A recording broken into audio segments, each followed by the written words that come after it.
Welcome to the NHL 19 beta and my initial impressions on it. We're going to be covering ones and verses, the gameplay, the menus and interface, the customization, the poke checks. We have to cover the poke checks, and even more if I feel like it. In the background, you guys will have a high-scoring game of verses that I played. Feel free to leave me your thoughts on the beta in the comments, or let me know what you think of my thoughts on it. Also, stay tuned to my channel for some tips and tricks on NHL 19, and some cool and entertaining videos as well. So I played a total of about 15 games of verses, maybe a little less than that, and about 30 or 40 games of ones, the free-for-all game mode. Haven't touched threes, haven't touched sixes yet, so I can't comment on anything in those game modes. I'll probably give them a try towards the end of the beta. Starting with versus, your first game of versus, if you end up playing it, will likely be filled with millions of penalties. You're going to be scrambling to figure out, okay, so how do I take the puck away from my opponent without getting a penalty, or without putting myself in a bad situation? Those poke checks and those tripping penalties are absolutely brutal. They want you to really time your poke checks so that you always do that perfect poke check, otherwise it's going to be a penalty. We're pretty much going from a game where everyone spammed the poke check, especially from behind on breakaways, where you were able to get away with pretty much anything, to a game on the opposite side of the spectrum, where you're going to be penalized for almost everything. The beta is definitely going to teach you to be disciplined, or maybe it's going to teach you to win games shorthanded the whole game. I don't know. After learning about how the poke checks work, I could definitely tell when I was making a bad call going for the poke check or just accidentally pressing the stick check button and, you know, someone ends up getting tripped. I guess that's my fault. So you have to look at that and go, I can't do that anymore. I have to get into a better position, better timing to make the poke check. The problem is, outside of that, there's maybe like a 10 to 20% of the time when I do a good poke check,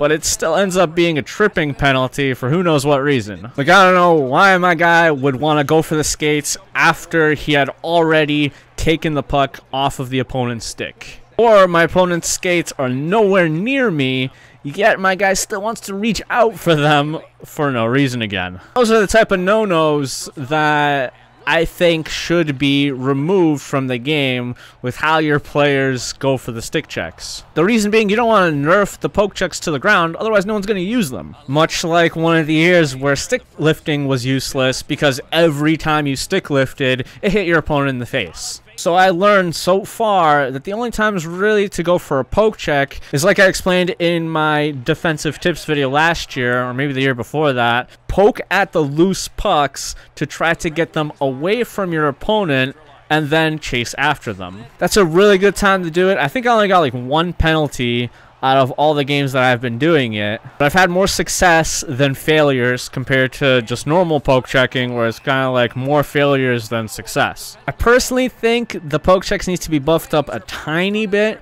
so that it still punishes those players trying to poke check from behind or through skates, through everything really. But again, when the skates are nowhere to be found, how exactly am I tripping people? I noticed my defensive skill stick also not as great this year as it was last year. It's significantly slower. Last year I would use it early after doing a poke check, then switching to the defensive skill stick and start sweeping it around. This year you can't do that. You have to start with the defensive skill stick and then move around. One thing I haven't tried is doing a poke check from the defensive skill stick. Maybe that's a little bit different. We'll see. Continuing on defensively, what I like about the hitting this year is there aren't that many random penalties. Before, you could get stuff like charging, cross-checking, elbowing, and I haven't gotten any of those penalties despite going for hits fairly often. I'm sure they still exist, but they certainly look like they're toned down, unless they're reserved for like the big guys who go for the dirty hits fairly often. Boarding, still a thing, so I'm glad that penalty is thriving with this hitting system. This year, though, I think the stick lifts are going to be the most OP form of defense. Yeah, that's barring any kind of tweaks that they end up doing. Stick lifts, I found that as long as you weren't directly behind them, you were very successful in lifting their stick and taking the puck away from them. And even if you're directly behind them, you do it and miss, then the other person's gonna skate away from you rather easily. The skating this year looks and feels really great, really fluid, but might be a little too fluid, bringing us back to the previous generation console games, where it seemed like your player was doing some superhuman acrobatics and able to do something like a half spin, then a half spin the other way, then a half spin back, all within a second, just out of the blue. So I just like that part of the skating, and it's kind of partially into stick handling as well. I do like how the players move, how the players turn, how the players stop and go. It feels a lot more dynamic than before, because before it seemed like when you did a move, you only had a very limited amount of options of like what you can do from there. Now it seems like you can pretty much do everything from that. Scoring goals like every year, starting off a little hard as you try to figure out what works and what doesn't. A lot of the same things work: cross crease, D-to-D, deflection, screens, breakaways, short side snipes, far side snipes.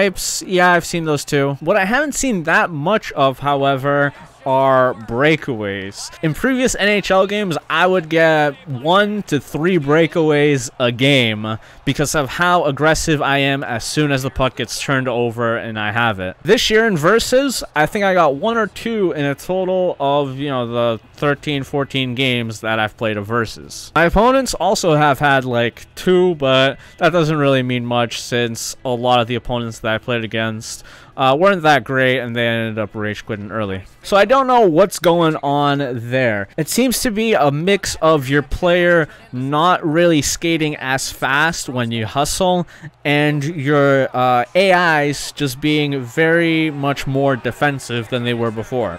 I remember one of the breakaways against me was when my opponent split the D, which was caused by a bad pass from me in the offensive zone. But basically, it's really hard to burn by the defenders this year, unless your opponent really makes just a boneheaded play. Goalies seem to be stronger this year in the department where shots just trickle by them. I haven't seen too much of that, and that's something that I like because it eliminates a lot of randomness in the game. As if you think I want people shooting from center ice all the time, all game long, and get at least 2 or 3 goals. Because everyone knows losing like that is one of the worst feelings ever. At least in the game. In the real world, I'm sure there are a lot of far worse feelings. Next, we have cycling and skill zoning.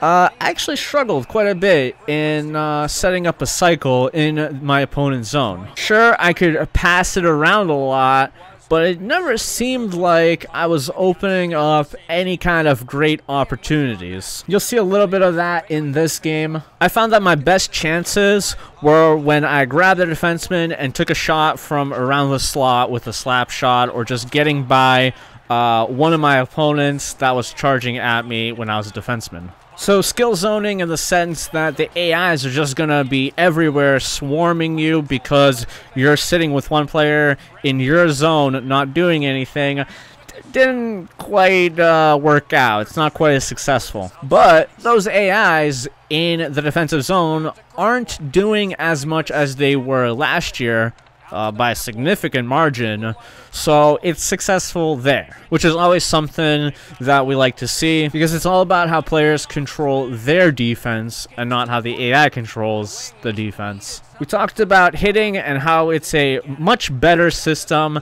than it was in previous years. I'm pretty sure I think it was like last year, I just laughed at the hitting system that they had in place. It was just ineffective, and no one should have ever pretty much gone for any hits. Otherwise, you're just going to take yourself out of position or just get a penalty, and poke checks are way better. Not the case this year. Last year, the trick was if you charged at your opponent like as if you were going for a hit, and then if you switched off of that player, your AI was going to be able to make the hit very, very often. And you know it's bad when all the top players pick it up and start doing it because that's just how you play defense. It gave you a big advantage over players who did not do that. That looks like it has been eliminated, as the AIs now, when you launch them at an opponent, they will just skate right by them, not knowing what to do. Pretty much when you do that, you are subtracting your defense by 1. Basically what that means is play defense yourself. Haven't seen too many people relying on their AIs when you're cutting in from the neutral zone into the offensive zone. So I can't comment on how the AI reacts there, but I did play against someone who goalie locked, and I can definitely say that the AIs are significantly weaker there as well. I'll be coming out with a video on that in the future, so again, stay tuned to the channel. As far as the rest of Versus is concerned, I found the speed to be a little bit slow, so when HUT comes out, I'm sure it'll feel a lot better. I absolutely hate the fact that settings and strategies are not saved when you like quit out of the game and you're no longer playing Versus, but they do save from game to game if you choose to just play another game of Versus. Then the last thing about Versus, your players are going to be going a lot more offside again than usual, just like last year. There are a lot of cases where your player is going to get stuck in the offensive zone and he's going to be pushed by a defender from the other team, and it's going to take him maybe like 10 seconds to get back to the neutral zone. And that is just extremely frustrating and needs to be gone when it comes to just playing these NHL games. It's okay if that player is gone for maybe like 2 or 3 seconds, but I've had an instance where I'm just sitting in the neutral zone waiting for my player and he's just not coming back because it's kind of like a standstill where he runs into the defenders and nothing is happening. I love all the new voice lines and commentary that they added to the game. While they're still saying a lot of the old stuff, it's still a little bit refreshing. Graphics wise, I'm not gonna lie, parts of the game look very weird, like the refs and the jerseys. Maybe it's just something to get used to. The celebrations look nice and realistic, however, so it works out there. Now, coming out of Versus mode and into the menu, while it looks sleek and nice, I absolutely hate how slow it is. When I was customizing my character for ones, I just did not want to go through and just look at all these different jeans or jackets or whatever, because it was just taking way too long. I imagine the HUT menus are gonna be the same, and that's not good. At least for the customization options, kind of putting them all together or in one place probably would be better, so that you're not like backing out or going in all the time. But when it comes to the world of Chell and ones was absolutely terrific, absolutely a great time. It's way better than threes that they introduced last year, where threes kind of, you just knew it wasn't going to last very long, but one seems like, well, I mean, I can't speak for what's going to happen in a few months. It definitely seems like it's going to have more longevity than threes. I just remember that I would play a bunch of games and I would get off and I'm like, wow, I can't wait to play ones again, just because of how different and unique that experience is. Playing the NHL games over the years. I also love just how fast those games are. I think there was a time limit of 3 minutes. You're in and out just like that, and that has to be like one of my favorite parts about that. It's not a long and drawn out game, I mean, unless it goes into triple overtime like one of my games, but it's very different, a very different experience from the other game modes. The most important part of customization is the loadouts. And this is an area of the game where EA definitely listened, because a lot of people wanted to bring back creating your own character and having your stats be very different from the other players that you're playing against. Last year and the few years before that, we had character classes. Basically, if you chose the same class, your players were going to play the same. That's not exactly what we had in the previous gen consoles.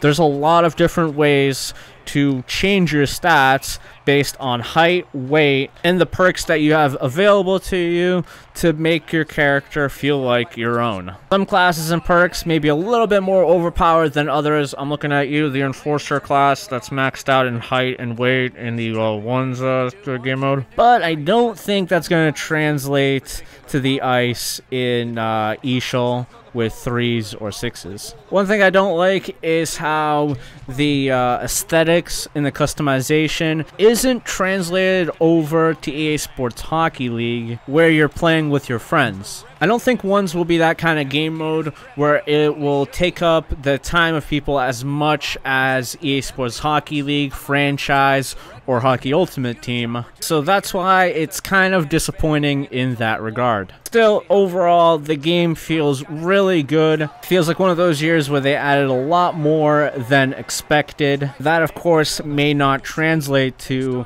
some of the single-player game modes such as franchise or be a pro. But at least the beta makes you feel like they freshened up the game in the game modes that they're presenting to us. I'm sure as I play more of it, my feelings of certain aspects of the game will slide towards one of the extremes, or maybe I'll just deal with it. At the same time, this game is only a beta, so why you have to be mad? I'm sure there are going to be a lot of changes, tweaks, and patches from now until the game's release and a little bit shortly after the game's release. But last year's beta played very similarly to how the game was actually released. I think maybe 2 or 3 years ago the beta wasn't at all like the game, but last year it was, so who knows what the final product will actually look like. That's going to be it for me. You guys enjoy the rest of this game. Again, let me know what you think of the beta. Let me know what you think of my thoughts. And if you want me to touch up on any other kind of subject in the beta, let me know in the comments, and I'll be sure to respond to you. Also, if you guys need help with anything in particular, you know that this is the channel for that. Thanks for watching. See you guys in another NHL 19 video.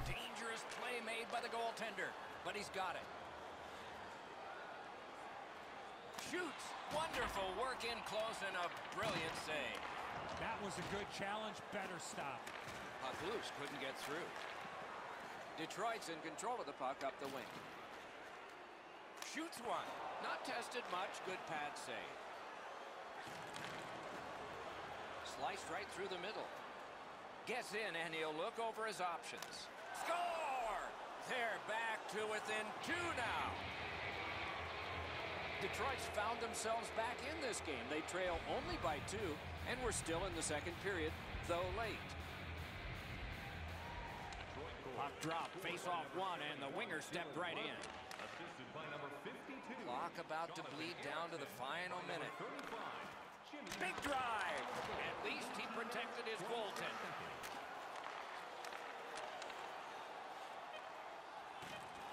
Takes his pass from the goalie.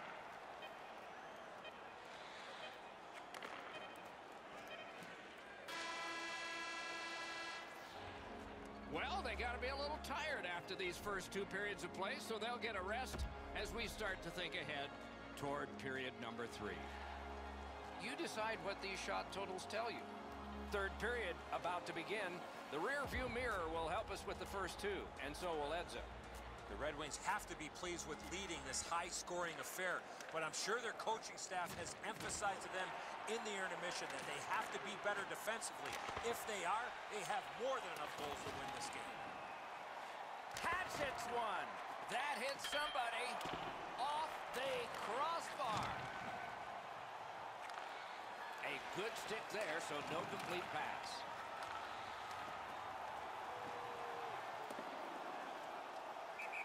Sent for an icing.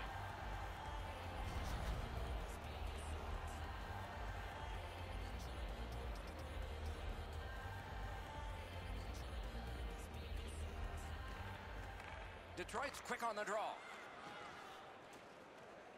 Takes that pass from the other point man. No traction with that D.